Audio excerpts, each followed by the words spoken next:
3 reasons why rare and powerful people attract jealousy. There is one truth about the powerful that cannot be denied. Strength does not move through this world unnoticed. When a man rises above the mediocrity that chains the many, he casts a shadow that unsettles the weak. The reason rare and powerful people attract jealousy is simple. They are living proof that excuses are lies and wasted potential is a choice. Epictetus warned us that if you want to improve, be content to be thought foolish and stupid. Why? Because the moment you refuse to live as others do, they will attack you. Not because you have wronged them, but because your very existence forces them to see their own stagnation. Your discipline is a mirror reflecting their indiscipline. Your courage reveals their cowardice. Your clarity exposes their confusion.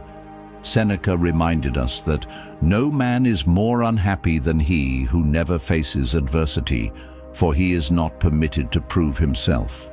And when you do prove yourself, through restraint, through endurance, through mastery of your own mind, you awaken the envy of those who cannot bear the sight of someone unshaken by storms they themselves would collapse under. We must understand, jealousy is not a weapon of the strong. It is the cry of the powerless. It is the confession of a soul that has abandoned its own duty and now seeks to poison the one who still carries his. Marcus Aurelius wrote, "The best revenge is not to be like your enemy." This is how we answer envy, not with anger, not with retaliation, but with the silent and steady fire of self-control. 2. They remind others of their own mortality and smallness. The presence of a rare and powerful person does more than expose weakness. It unsettles the illusion of permanence that most people cling to. When an ordinary man sees another rise, he is forced to confront the bitter truth that life is slipping through his fingers, that each day of inaction is a day of decay, and nothing breeds envy faster than being reminded that time is finite. Marcus Aurelius whispered to himself, "You could leave life right now." Let that determine what you do and say and think. To the wise, this reminder sparks urgency, a call to live with purpose. But to the weak, it ignites resentment. For they see in the disciplined man not only what they could be, but what they have wasted.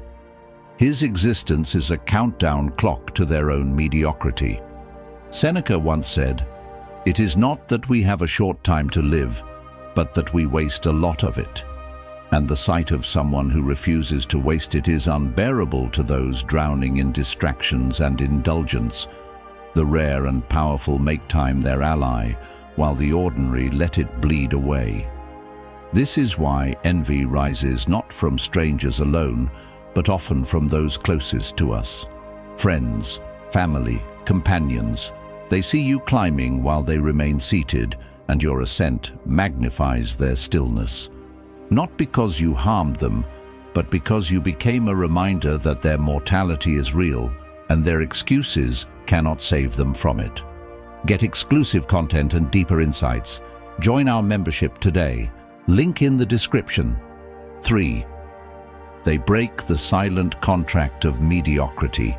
Most people live bound by an unspoken pact, a quiet agreement that says, "We will not rise too high, we will not shine too brightly, we will not disturb each other's comfort." It is a pact of mediocrity, where complacency is shared and ambition is mocked. When someone rare and powerful refuses to honor this silent contract, jealousy is inevitable. Epictetus warned us, "If you want to improve, be content to be thought foolish and stupid."